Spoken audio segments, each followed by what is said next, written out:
Do you love it as much now as you did back then? If I'm being honest with you, no. I was down, but now I'm up. Yeah, it's all God. I could go all day, dude. Like, I could do dentistry sunrise to sundown. You're sitting in a non-natural position for the majority of the day. Your neck starts to hurt, your back starts to hurt. It really is the mental. Doing the procedures have become very routine. What's not easy is the people part of it. You're a full-time dentist and a full-time business owner. And a full-time father. Wife and kids, that's first and foremost for everything. You know, I'd much rather go hang out with my kid than come do some fillings. That's true. But now I'm up. Yeah, it's all God, this ain't no We're back in Clermont, Florida today at the office of Dr. Hector Cabrera. We are at Dental Designs at Oakley Seaver, and you're tuned into the EG Dominates podcast.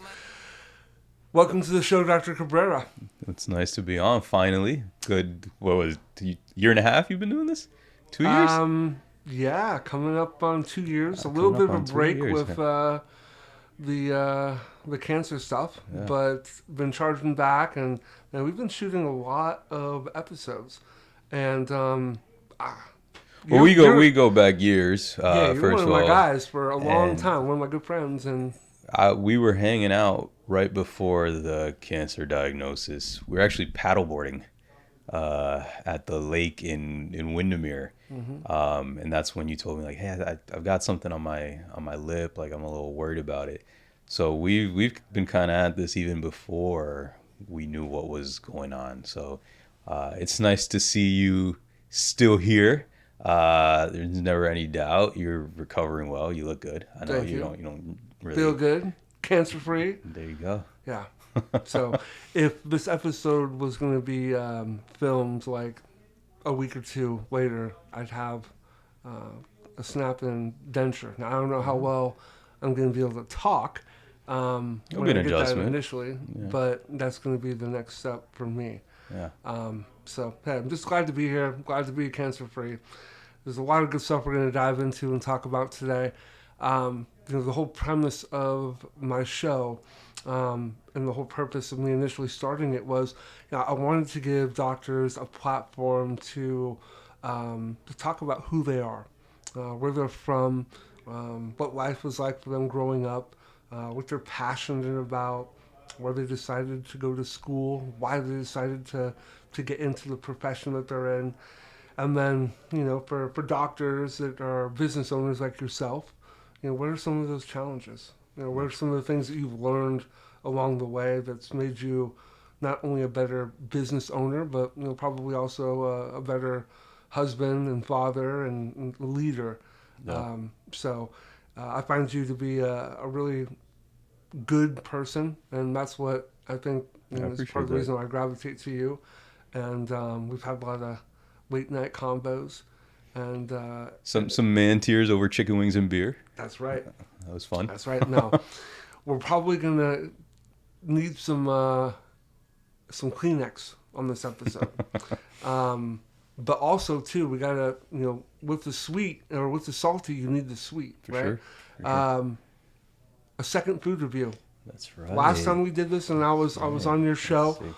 We did a food review. We did some Donut King. And this time, I have graced us with the presence of a local favorite, DG Donuts in Ocoee. So if you look there, we have a Boston cream. We have a pumpkin spice. Oof. We have it's like a caramel and Oreo top one. Yeah. And then rainbow sprinkle? Rainbow sprinkles, yeah. Oh, yeah. You went with the big leagues this time. Yeah, So we're gonna we'll finish the episode strong with our donuts. How about that? I like that. Awesome. So, Doc, you've been practicing here in Clermont for how long? It'll be in Clermont. It'll be 4 years in December since the office opened, which is crazy to even think about. But before that, I was in Windermere. I believe I was in Windermere for 2 years. So total in Florida, we've been in Florida, I think 7 years now. Before that, I practiced in Chicago, and I was in Chicago for 2 years. I know the baby face, I know, but it has been almost a decade of practicing dentistry. Wow. Yeah. So class. do you love it as much now as you did back then? If I'm being honest with you, no. I think, when I graduated and I first started working, I could go all day, dude. Like I could do dentistry sunrise to sundown, and Saturdays. It didn't matter. I think the more that you practice, the more certain things start to wear on you a little bit. First of all, it's just kind of intense for your body. Now, I'm not saying, we're lifting heavy stuff and working out in construction, but your neck starts to hurt, your back starts to hurt. And then more than Hunched anything, over, that's what people I think don't understand, right? So right.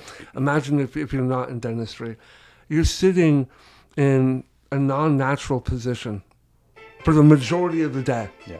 You're sitting in a non-natural position for the majority of the day, Yeah. and just doing that repetitively over and over again, day in, day out, week in, week out, it starts to wear its soul. Oh, for sure. And even more than just like the physical discomfort and exhaustion, it really is the mental. I'm at the point now where dentistry feels kind of easy, right? Doing the procedures have become very routine. What's not easy is the people part of it. That's always going to be a challenge because, dealing with people is challenging. Whether it's, unreasonable patient expectations sometimes, or whether it's, just managing a team, that's managing a business now. That's the part that, emotionally kind of is like, oh man, I could do without this sometimes. I enjoy what I do, but it's definitely not how it was when I first graduated, where it's like, yeah, this is the only thing I ever want to do and I could do it forever. That has changed. And I think that's okay. I think, as the trajectory of your career grows, you find different interests, you find different hobbies, different passions. And, that's kind of where I'm at now. First of all, I commend you for sharing that. I think that the natural answer that people would give, even if they felt exactly the same way that you do, is to say, oh, no, yeah, no, I love it. I love it as much now as I did 10 years ago. Yeah. So thank you for your honesty. I think if you're watching this episode right now, or you're watching this clip, if this turns into a highlight, it's okay to feel that way. Yeah. It's okay. It's part of the natural progression, right? There's things that you love in dentistry early on that maybe you're not as passionate about anymore, right? And your priorities change. And especially when you become a business owner, you're doing 2 full-time jobs. Yeah. You're a full-time dentist and a full-time business owner. Yeah. And a full-time father. Yeah. And a full-time husband. Yeah. And those are some of the things that kind of trigger those changes, right? Like when I graduated, that I started working, I was 27, I think. Mercedes and I were engaged. We hadn't even gotten married yet. No kids. It's like now, the kids, the wife and kids, that's first and foremost for everything. I'd much rather go hang out with my kid than come do some fillings, dude. Like, let's be honest about that. You know what I mean? So that, I think having kids was definitely one of those points where it was like, okay, this is all great. I'm very thankful for my career. I think dentistry is a great career. It's given me a lot of opportunities, but it's not number one on the list. Wow. Well, it's true. Yeah. It's true. Yeah. So take us back to the very beginning. Like, if I'm watching this for the first time and I'm looking for a dentist, and I want to, feel a connection. Most people go to the website, they do Google it, look at the bio. I want to bring your bio to life. So where are you from? Where were you born? So I was born in Santo Domingo in the Dominican Republic. I lived there till I was 6 or 7. I was kind of back and forth, right? So my parents left the Dominican Republic when I was 2 years old to move to the United States, and that American dream of pursuing a better life, right? Mm-hmm. And I stayed with my grandparents. So I was raised kind of by my grandparents from the age of 2 until I think it was 6 when I finally reunited with my family in New York. And then I grew up in New York. With that time passing from 2 to 6, what was your relationship like early on with your mom and dad? Because that's a really kind of a crucial time period. point, And I'll be honest with you, I don't really remember it. I remember, my grandparents. I remember, cousins, aunts, uncles, all of that. I don't really have very many early memories of my mom and dad at, the toddler years. I do remember moving to the United States. I remember the day I left the Dominican Republic. What year was this? That was February 12th, 1994.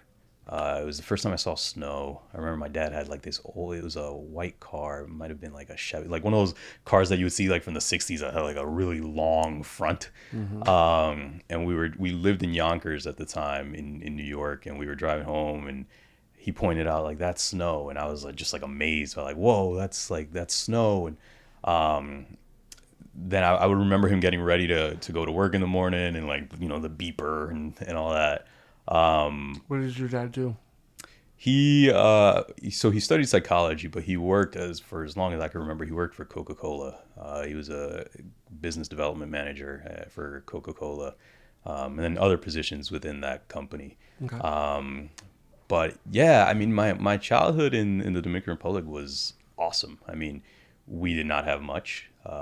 We lived in what would be called like a barrio, so electrical blackouts, hours at a time, noise, motorcycles, that you could kind of envision, but we had everything we needed. Where was this at in New York? And this was in Santo Domingo in the Dominican Republic. Okay, After I moved to New York, like we were good. I mean, we were lower middle class. We never had a lot of money, but we had everything we needed. And then we moved more upstate New York, and that's where I went to middle school and high school. And after high school, What town was this in? Monroe.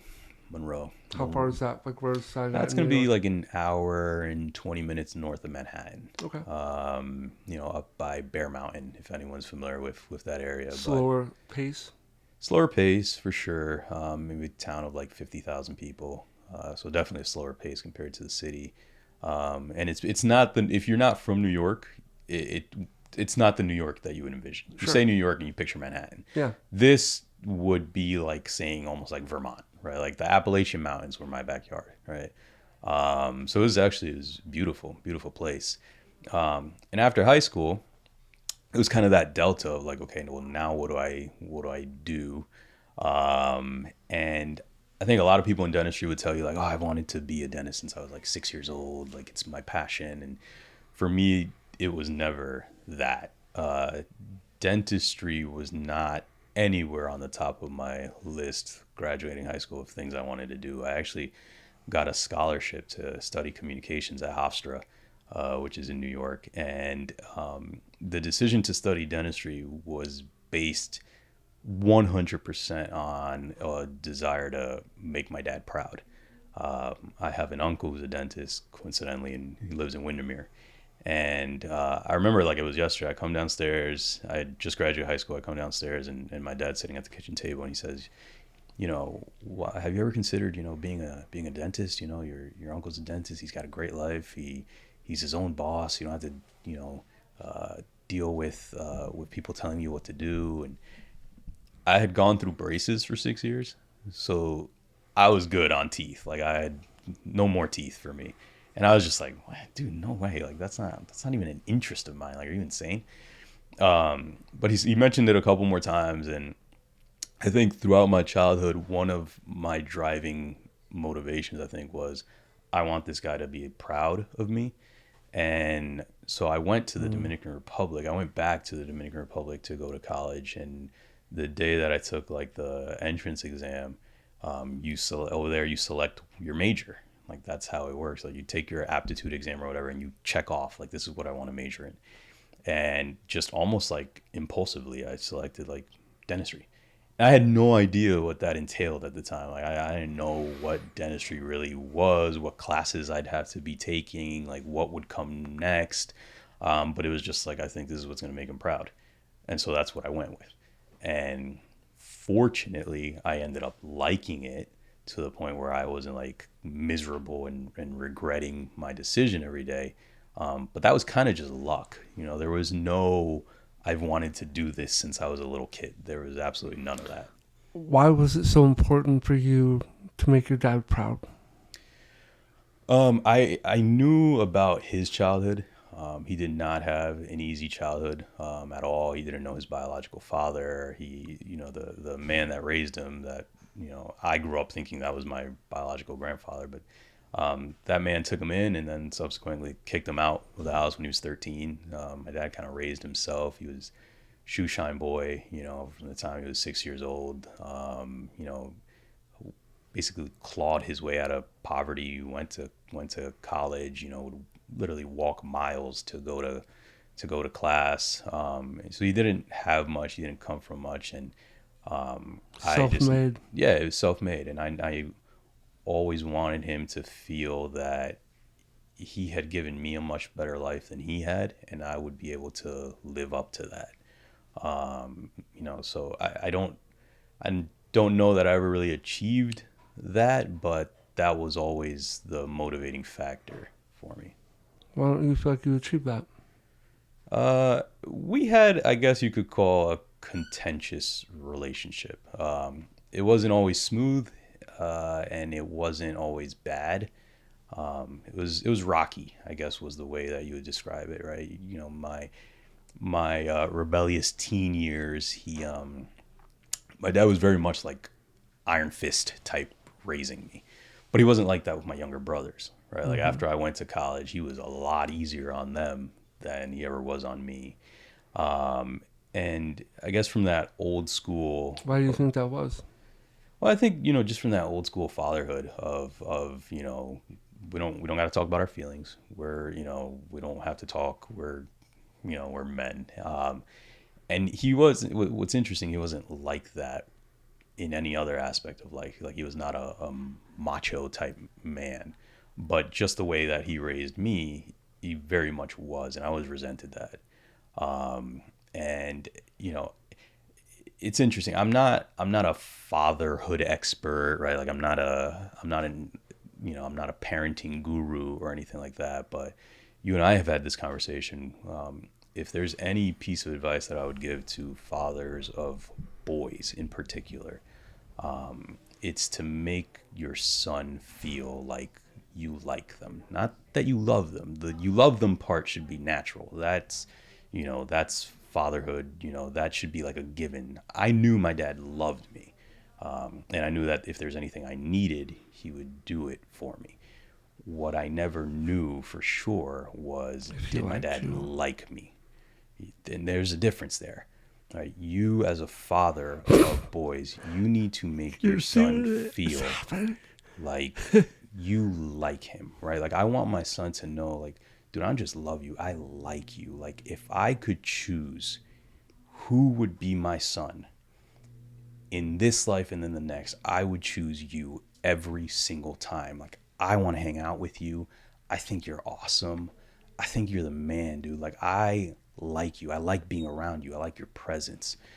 That's so important for little boys as they grow up to become men, because my dad's not here anymore.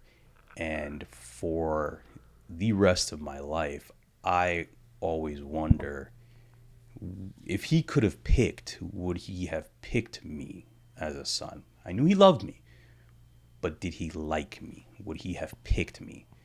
And it sucks to be a child, to be a man now, and not know the answer to that question. That's not a good feeling.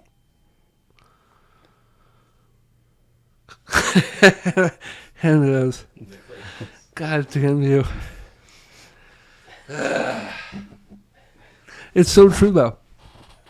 And these are all things that no one taught him. No one taught your dad. So, I can tell you, I've known you for how long? 7 years now, yeah. I've never met your dad. I didn't know him. But I'd have to imagine that if your dad was alive today, undoubtedly, he would be so proud of you. Thank you. I mean, look at what you've accomplished personally. Beautiful wife, beautiful kids, great family, good values, successful dentist, now business owner. You're doing a lot. Thank you. And I think the hard part too is when you're a dentist or you're a business owner, a lot of times, like, who do you have in your corner that is cheering you on, right? Who in your corner is saying, man, you're really doing a great job. I'm proud of you, right? Not many people. Not many people.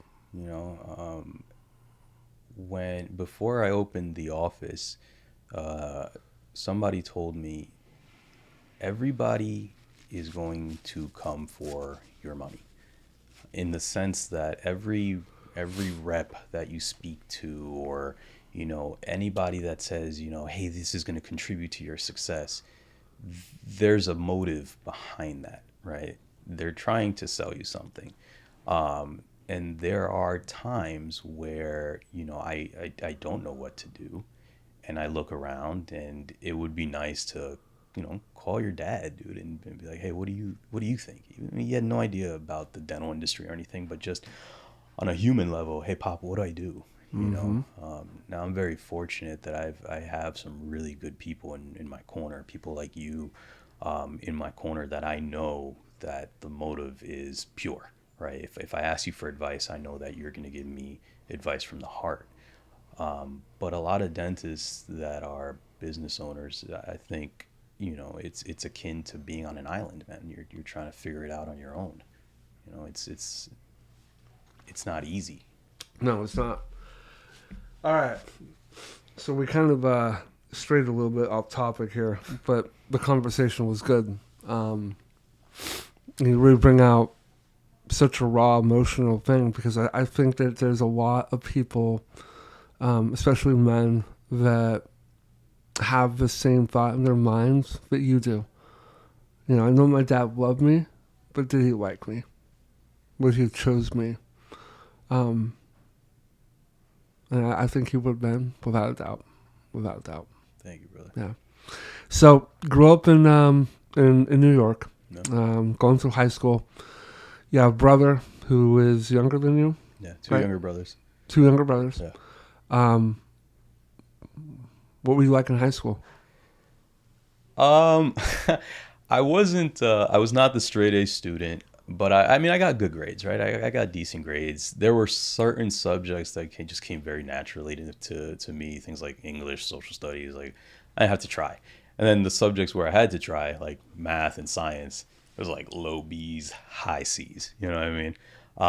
But it was just like a lack of effort and interest, really. I was one of those kids where it was like, if it didn't interest me, like, why are you talking to me about this?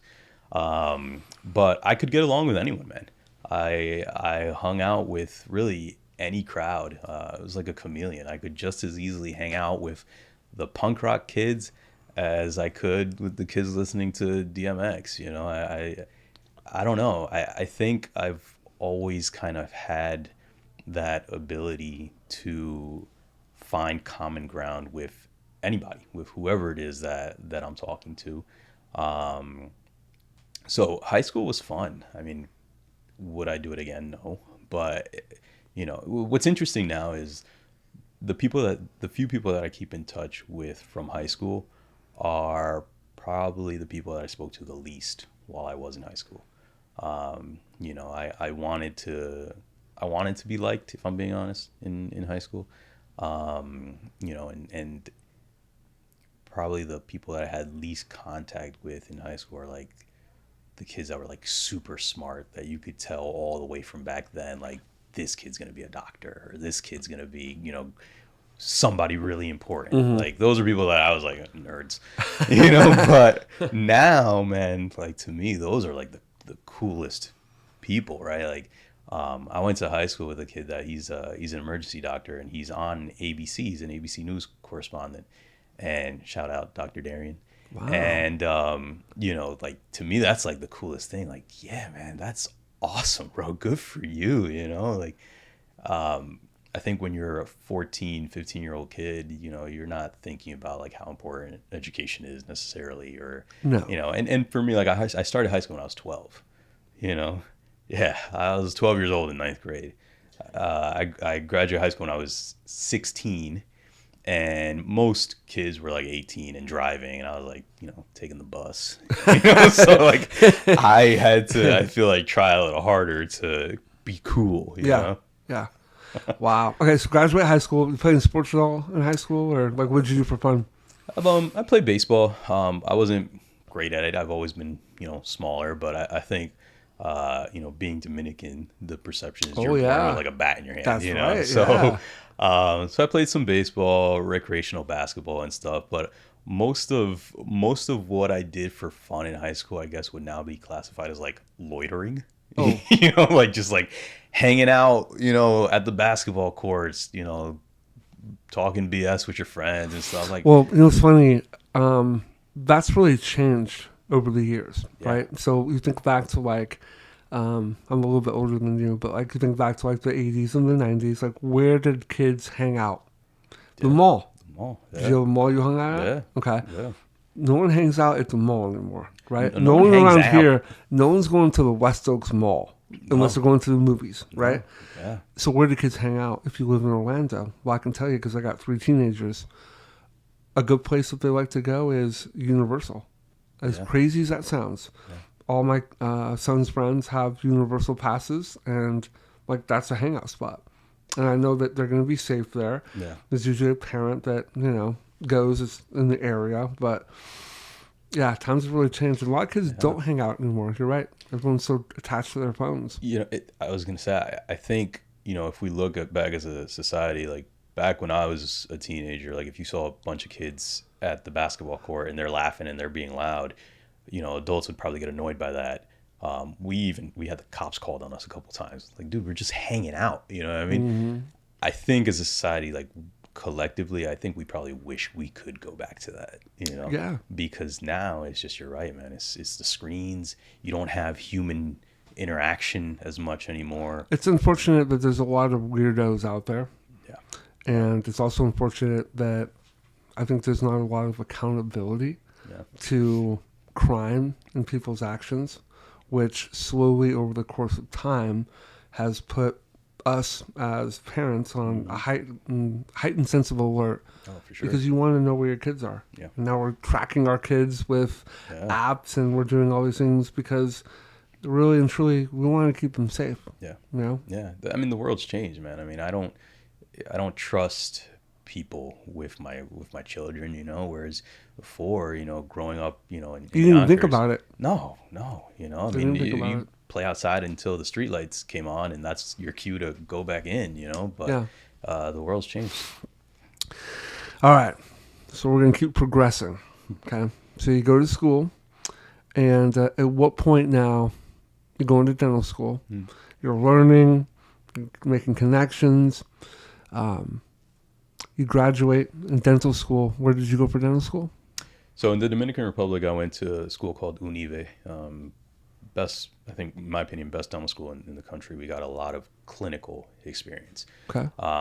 And having gone to dental school in the Dominican Republic and dental school in Chicago at the University of Illinois, and being able to compare the two, they both had their strong points. I think one of the strongest points about going to school in the Dominican Republic is like, they're going to throw you in, bro. Like, you got to hit those requirements. Like, if you don't do those 10 surgical extractions by the end of the semester, you're going to be doing the semester again, right? Like, if you don't do 5 molar endos, you're not moving on. You know what I mean? So you really get in there. And then having gone to the University of Illinois, you're definitely held way back. It's like, oh, no, you can't do surgical extraction. That has to go to the postgrads. No, molar endo, that has to go to postgrads. I mean, I graduated with a lot of guys here that didn't do endo at all in dental school, and maybe did like 4 crown preps in dental school. And I think that's a disservice. I mean, you graduate and you have no idea what you're doing. Not only do you have no idea what you're doing, you have no idea what you're capable of. So now you've spent $400,000 on this education to become a licensed dentist, but your education starts after you graduate, and you got to spend thousands and thousands on CE to actually get any good at anything and to actually build your confidence. So it was very good didactically. The University of Illinois, I had a great experience. I learned a lot, but you're definitely held back in terms of clinical experience. And we got a decent clinical experience because we were in the heart of Chicago. I mean, we saw pretty much everything. But there are other schools that are maybe more suburban areas that, I know of schools here that the students are like sharing patients. Like, okay, I do that filling and you do that filling. Like that, like for $400,000, $500,000, that's what that gets you. Yeah. I don't know, man. Mm-hmm. Yep. Wow. You raise some really good points. So graduate dental school, right? How do you get back to the United States? So I always knew that I wanted to come back. When I graduated, I had been in the Dominican Republic long enough to know that you're not going to have the same, I guess, standard of life that you would here in the States. A lot of my friends went to Brazil or Argentina or whatever to get their master's degree and their specialty degrees and go back. And but my parents lived here in the States. My brothers lived here. I had kind of put down roots already in the States, right? So I knew I wanted to come back. So I came back and I started studying for the boards. And then in 2014, I got into the University of Illinois. And it was never an idea for me to stay. I think I needed to go to the Dominican Republic to go to college because towards the tail end of high school there, I was kind of losing the way a little bit. I think I was maybe kind of getting involved with some people that I shouldn't have, and it could have gone south, right?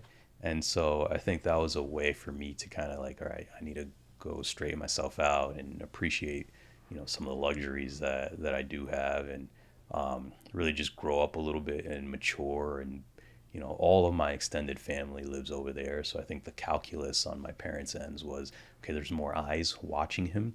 If he goes off to college somewhere and he's living in a dorm, this kid could go nuts. Where even if he's in another country, all the aunts, the uncles, the grandparents are over there. There's eyeballs everywhere. Yeah. Keep you in mind. Yeah. So I always knew that I would come back. Gotcha. Yeah. Okay. So you come back, and then what's your next step? I'll be honest with you, I had no idea. I up until the point where I was like graduating, this is how little homework I did in terms of like the process of coming back and revalidating your license. Up until the point where I was graduating, I thought like, okay, like I got my degree in the DR. What I got to do, guys? Like, I take a little test. What do I got to do? I'm ready to go. Mm-hmm. And then you get here and you start looking into it, and you're like, all right, 2 board exams, kind of annoying, but all right, I could do that. 2 more years of dental school? Like, what? I got to pay for it? Oh, dude, this kind of sucks. Like, if you don't know that ahead of time, it's a bit of a shock for you when you're like, I got to go back to school? So at that point, it's like, all right, well, I've made it this far, what am I going to do? So I took my board exams. You go back, though, and be the man, because you've already done it all. So, like, you're going in there, and everyone else is looking up to you. But you would think, but it's the craziest dynamic, right? So if you're an internationally trained dentist, if you're a foreign trained dentist and you start a dental school program here, they pair you with the second year American dental students. Mm-hmm. So you're in the same classes. So, So naturally you're thinking, okay, I'm going to roll in there and they're going to be like, oh, wow. Yeah. And it's Hector not like Cabrera, that. It's not like that at all, dude. I mean, I think just by kind of the environment that you're in, right? And especially me, like I grew up as an American. I grew up in New York, right? Like a lot of these international students, they had lived their whole lives like in India or in Pakistan or whatever. And, so they weren't Americanized. I was. So most of my closest friends were the American students, Okay. That was my clique. So you kind of just like assimilate. So everyone had their that. own little cliques. You got the Brazilians, you got the Indians, exactly. So and like I said, you don't know everything. And there's a lot of stuff that you forget, right? Like, sure. I learned about you know, you learn about like the coefficient of thermal expansion of amalgam. But I learned that like in 2008 when I was in dental school in the DR, and now it's 2014 and I'm learning about it again. I don't remember that from 2008 to 2014. It's not something, wait a minute. Whoa. That's not something you use on a daily basis? Listen, man, I can tell you amalgam fillings might crack your teeth. But in terms of like me talking to you about, it's the coefficient of thermal expansion. Yeah. Like, it's just not even lingo you would use to a patient. You know what I mean? Like the patient would look at you like, what are you talking about? Yeah. So I was close friends with a lot of the American students. And then when we started, you know, the clinic, first you're in pre-clinic. So you're practicing on just like plastic teeth. Way different than like treating human teeth. I mean, the plastic teeth suck. It's a lot harder, I gotta say, on the plastic teeth, in my opinion. You know, so you're in there because that's your group now, dude. Like those are your boys. You're in there in the sim lab practicing stuff that you technically know how to do, but you're in there with your boys at 7:00 at night, you know, on a Friday. It doesn't feel like work. It doesn't feel like work. Yeah. You know, but I think I definitely had the upper hand in terms of like they would ask me questions that I did know the answer to, that you know that you do remember from school, that you remember from the reps of doing it, and this is their first time doing it. So in that sense, you do have the upper hand, you know. And the international students, like when the professor would say, "Oh, you can't do a surgical extraction; that has to go to postgrad," we would tell them like, "Dude, we've done this before. Let me do it," and they would give you a little bit more rope. So it did have its benefits. Yeah, that's awesome. So you moved to Florida in what year? 2018. 2018. So you moved to Florida in 2018. You worked at a dental office in Windermere for a couple of years, and then you had opened this practice here in Clermont 3 years ago. It would be 4 years in December. 4 years in December. First time owning a business. Wild time. How many business classes did you take in college? We got the one lecture from the ADA. They brought pizza, and they taught us about practice management in about 35 minutes. So where did you learn everything that you needed to learn? So because I'm going to stop. This is a great highlight segment here. So I don't know if we can see it on camera, but behind you have a quote, and this quote is visible through the glass doors here, and everybody that walks through your hallway that looks into your office sees this quote right above you, and this quote says, "For us, it's personal." Yeah. Right. Yeah. So I'm guessing that there's a lot that goes into that quote. And I think a lot of that quote is probably the amount of time and discipline you put into learning how to be an effective business owner. Yeah. So let's talk about that.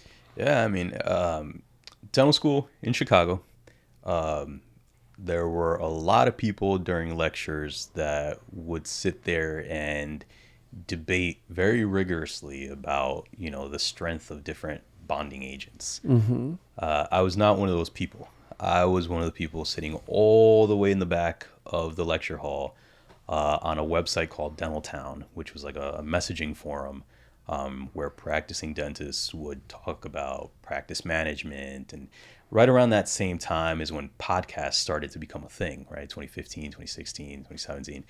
And so I would start listening to these practice management podcasts. You know, that's what would interest me. So I wasn't paying attention necessarily while they were talking about, like, you know, the different composites. Like, I wanted to know, like, how do you run an office? Like, what is the business of dentistry? Like, you know, how do you connect with a patient? How do you talk to a patient? How do you get case acceptance? You know, you could be the straight A student, you know, knowledge off the charts, but if you don't know how to talk to your patient about the treatment that you're proposing or the condition that they're suffering from, you're not going to be doing much dentistry. Mm-hmm. So that was always my focus point. So I think even while working for corporate, there was always that inkling in the back of my mind, like, I'm going to want to own my own office one day. Like, I'm going to want to do things my way. And it took me longer to get there than I think I would have liked. I was with this company for 4.5, almost 5 years. And I think part of that is the golden handcuffs, right? You're just comfortable enough to not want to rock the boat. You make just enough money to be like, nah, I don't want to risk it. And it's a lot of work that goes into it. But when I really started pushing hard for this office. So I'll paint the picture. Like December of 2019, Mercedes and I signed on our first house. January of 2020, we found out she was pregnant. March of 2020, you remember COVID. And it was during that whole time where I was like, hey, I think I want to do a startup. And she was like, what are you talking about? Like, we just bought our first house. Mm-hmm. I'm pregnant. There's a pandemic happening. You have a good income. It's like a stable income. What do you mean you want to do a startup? And, the idea just kind of stuck. And, I rode COVID out with the company. And then in the fall, I was still like, yeah, I still think I want to do a startup. And then December of 2020 was when I signed the bank loan, because in my mind, it was just always, there's got to be a better way. I'm not a fan of dentistry being reduced to charts and spreadsheets. And, I think it's more than that. I think one of the best parts of my job is how many people I meet and how many people I get to talk to, right? That's the personal part of it. And when you're running 4 columns of treatment, and on top of that you're running around doing exams, looking for hygienists, I think I felt like I was falling short on what I was giving to my patients, right? Like, I want to be able to sit down and talk to them for 5 or 10 minutes if I want to, about like their kids, their family, and I didn't Those have are the that important things that the patients, the people that matter. Yeah. Okay, the people that are here supporting your business, those are the things that are most important to them. 100%. And unfortunately, I think that we slowly start to lose that concept, that vision sometimes. Yeah, 100%. I mean, I have patients here, dude, that I've got these two brothers, man. I met them in Windermere when they were like 11 years old, 11 or 12. One of them's in college now, bro, studying sports management. Yeah. And it's all, and he comes here now. And his younger brother is a senior in high school now. And I did Invisalign on these dudes, Invisalign teen. I did Invisalign on them when they were like this tall. Sportsmen, off in college.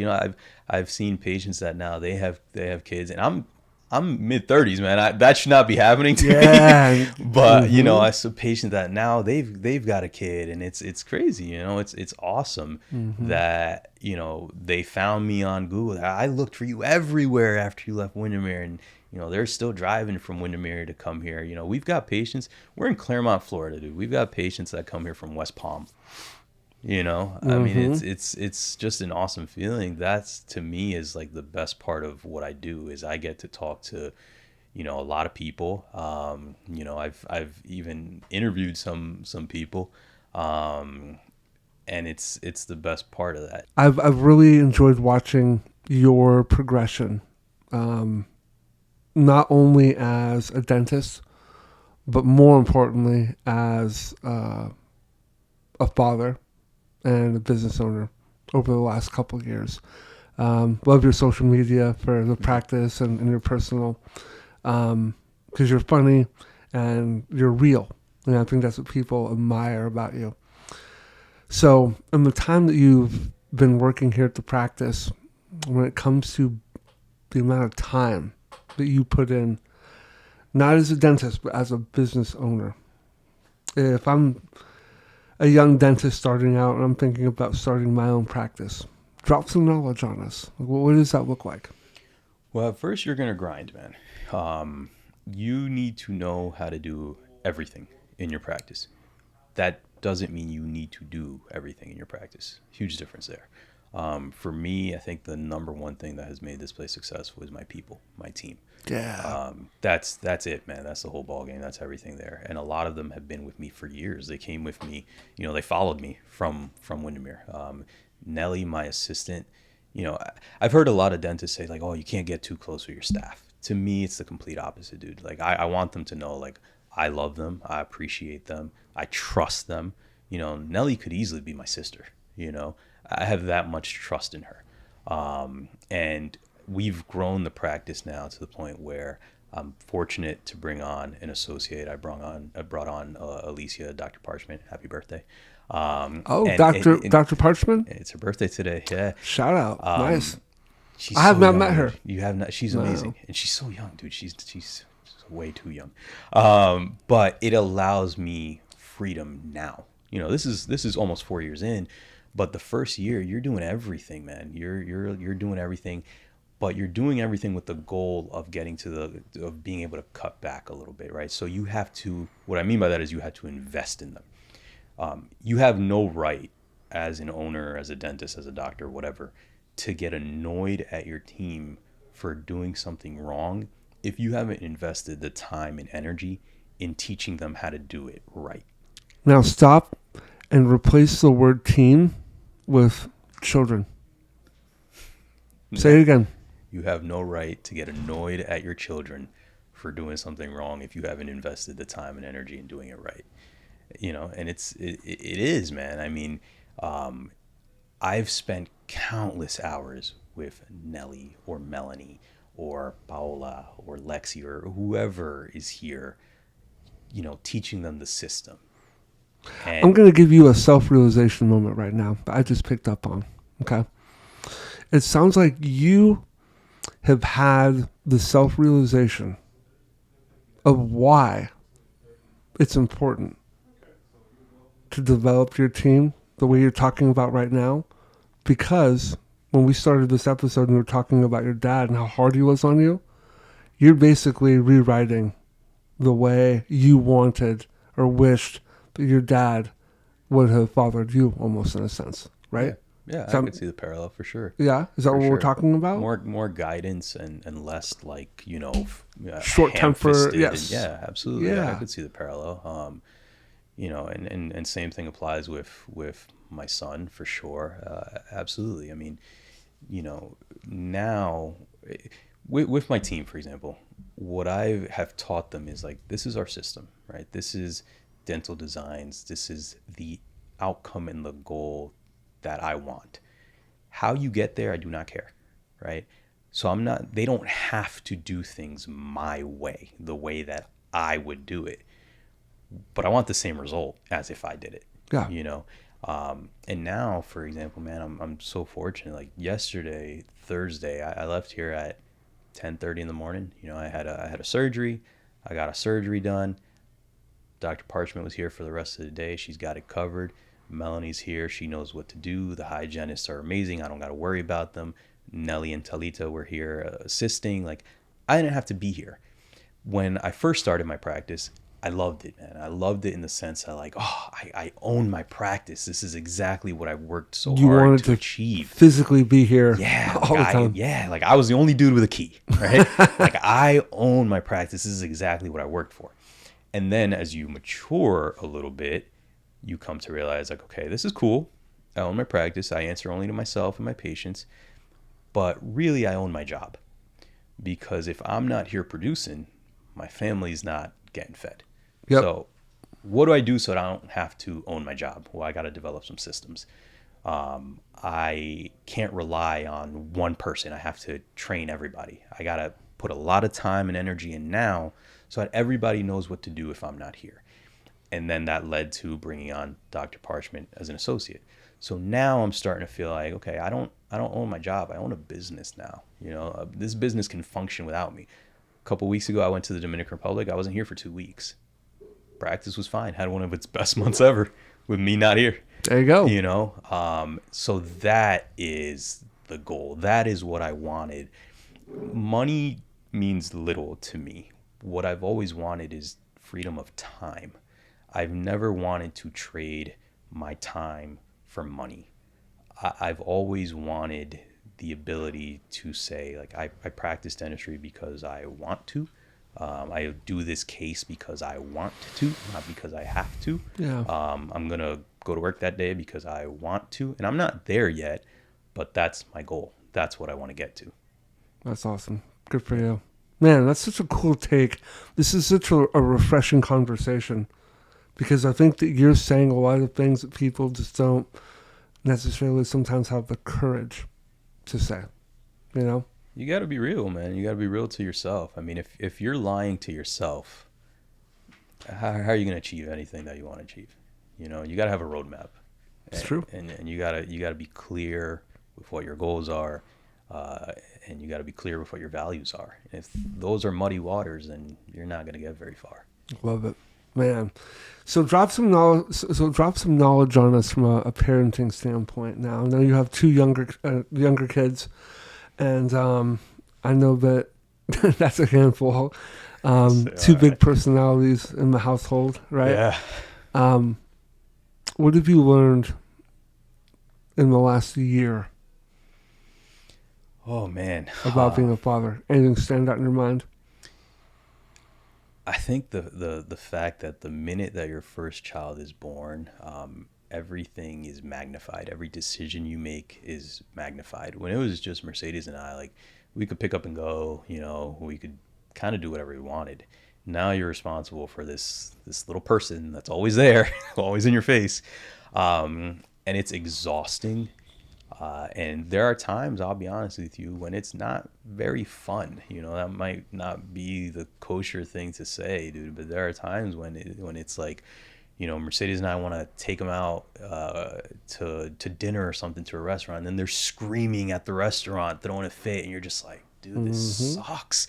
But like I said earlier, I wouldn't trade it for anything in the world, and I would want my son and my daughter to know that they are everything, you know, to me and to their mother. That we don't just love them, that we like them, we like hanging out with them. There's nothing more fun to me than when I get home and my son is like, Papi, can I teach you how to draw? Papi, can you take me to the pool?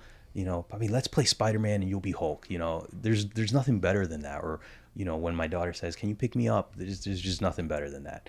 I want my kids to call me Poppy. You should definitely, instill build that in. You know, from the time like From they now started on, learning. you guys call me Poppy. Yeah, dude.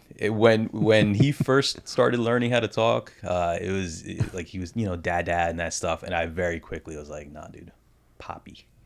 And that's what it is now, dude. That's what it is. Well, Poppy, I have to tell you, this has been a great episode, great conversation.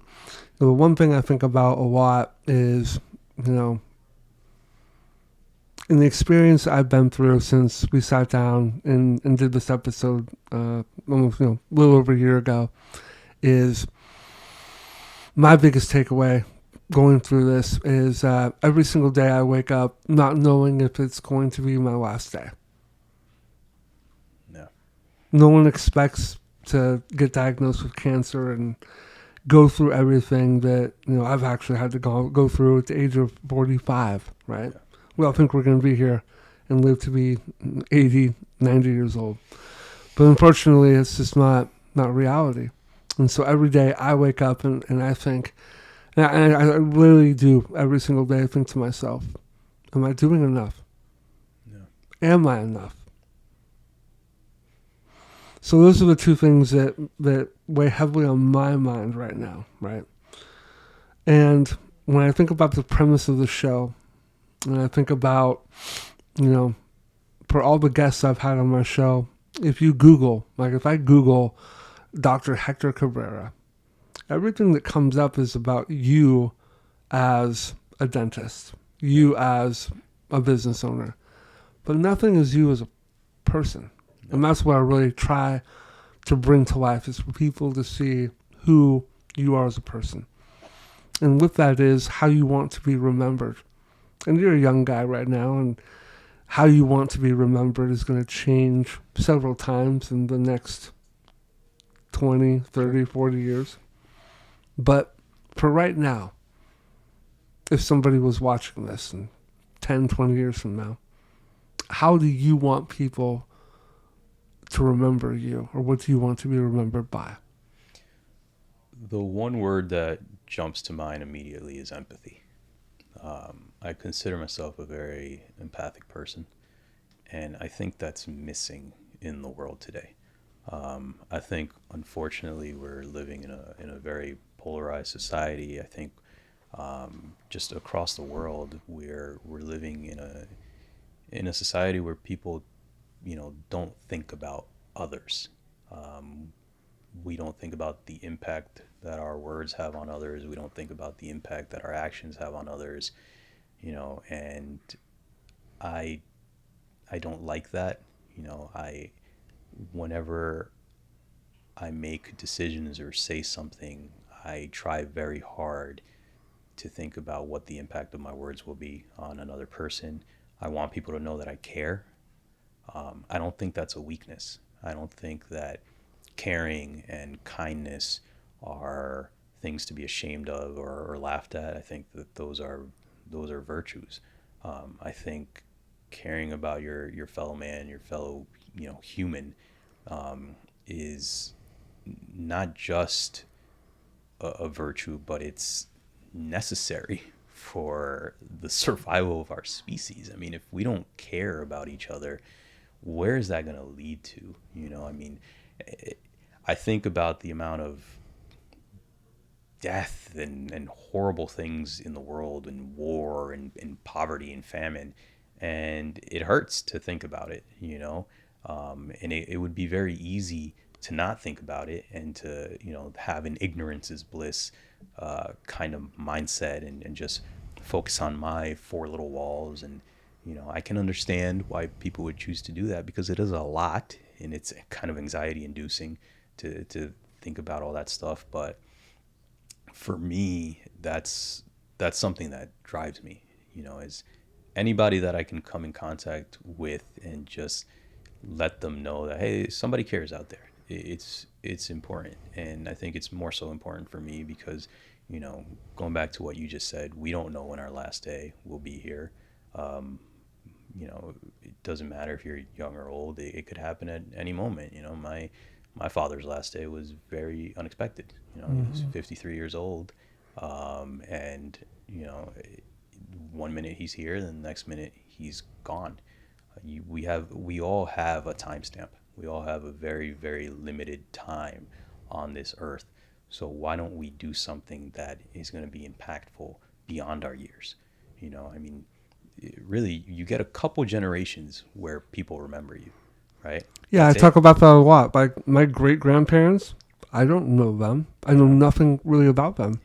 And how long ago was that in the big scheme of things, right? Exactly. We're talking about, 100 years ago, 200 years ago. Yeah. I mean, that's it. That's not a lot. That's it. So that's it. So why not invest some energy and some time and energy into doing something that is really meaningful? Mm-hmm. That's the most important thing. This digital footprint will hopefully remain indefinitely forever, right? We didn't have this ability in the 60s, 70s, 80s, 90s, right? So technology has really helped us to get to the point where we are now, where in 20 years from now, one of your kids, can watch this episode and see like, oh my God, number one, look how good looking my dad was. His beard was so dark.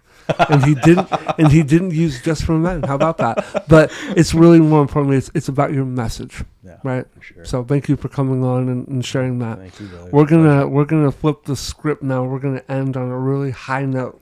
We're gonna go with been waiting for this the whole episode. Food review. Here we go. Okay, another donut review. A little DG donut review. DG is in Ocoee, Florida. I should start doing this on every single show where I highlight a local restaurant. Yeah. What do you think about that? I love that, dude. You know how I feel about this because you know that I was the #1 fan of EG Eats Orlando Instagram channel, and my devastation has been ongoing since that went away. I know, so that's why I feel honored and privileged today to do this with you. So, without any further ado, I'm gonna move this. Okay, camera's still on. This is for research purposes. Yep.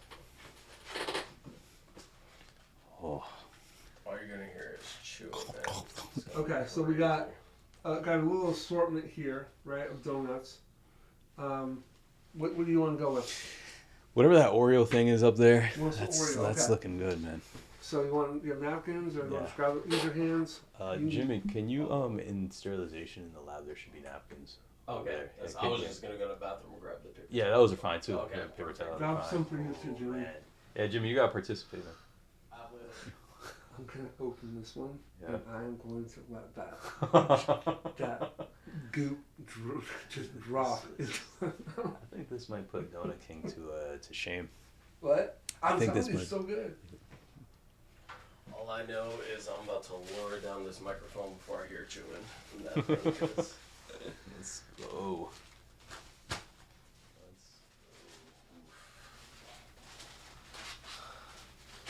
of course, you took the one I wanted, Dr. Cabrera. Maybe you want to quit? Nah, no. I'm gonna go with this pumpkin one. This one's Boston cream and sprinkles. That's fine. Unless you want half of that. No, that's 'Cause honestly I'm gonna good. open this up and I'm gonna let that goop just drop into my mouth. Honestly, Okay.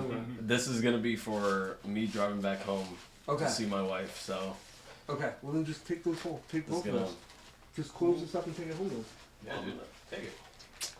He's not gonna eat it. He's like, I'll save this for later right now. Yeah, I'll leave that. There's right a guy. There's a couple guys in Orlando that do these food reviews. I'll send you the link. Their stuff is really good. Yeah. They're two local Orlando guys, Yeah. two heavy set guys, Yeah. just talking about all like the local wing places, pizza places. Yeah. So. All right, who's first? All right. So I gotta hear this. I hear this chew. we got a couple donuts here. We got looks like one's got like a caramel topping. Can you see that on camera? Oreo top. Yep. Giant bite. Just go. All right, I'm up first. Yeah. You are first. You're the guest.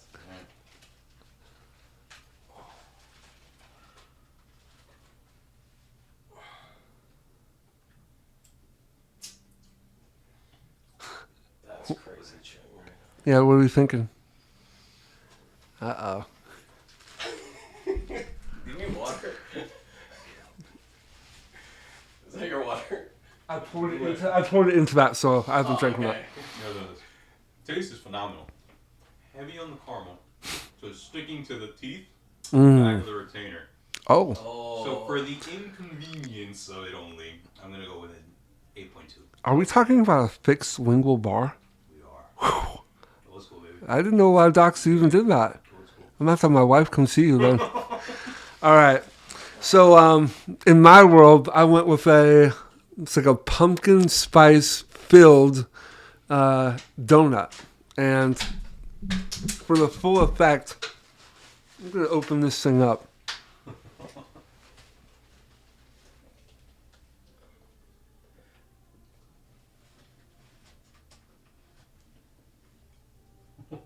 At this point, he should just. That's cinematography right there. You know, he could have honestly, as he. That's crazy right here. What was this one? Was this custard? Handfuls. I got handfuls of donuts right now. There you go. There's this one right there. Yeah, Boston cream. There you go, Boston cream right there. Oh. Oh, that's really good. Yeah.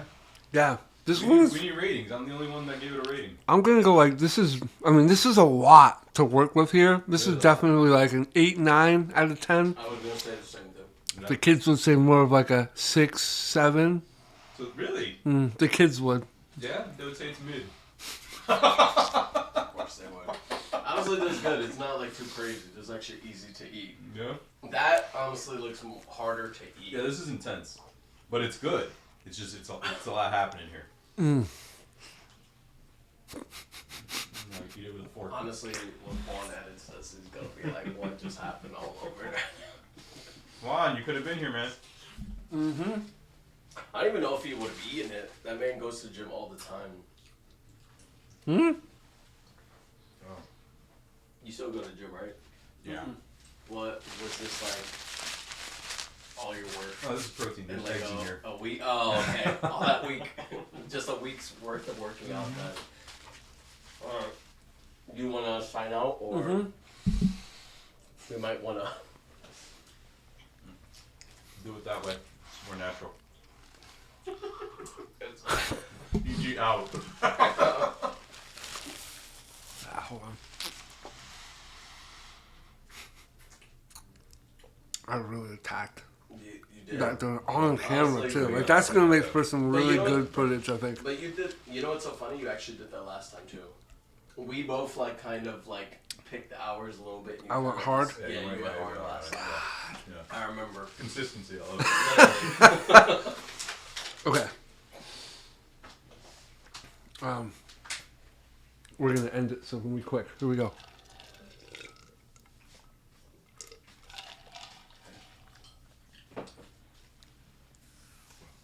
Am I good? You're good. Well, for the most part, yes, you are as good as you can get with that. Well, I have like a bunch of. No, you're good now. No, it's, right. Yeah. Just you're good. Okay. You're good, Well, that was fun. That was. Yeah. It's gonna take me a couple minutes. I'm like a cat in the bathroom. I gotta go clean off. Gonna have to sit in the car for a minute and just like take a breath. Yeah. Good lord. Well, that was fun. Thank you, DG Donuts. Look, I'm going to summarize this episode like this. If you're looking to learn more about what it's like to be a dentist that is just starting out and becoming a business owner, then this is a great episode for you. Please check out my episodes that air on YouTube and Spotify.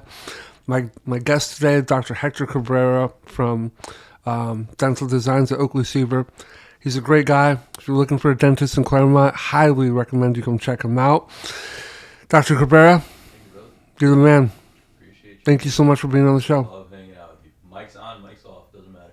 You're the guy. Appreciate you. I was down, but now I'm up.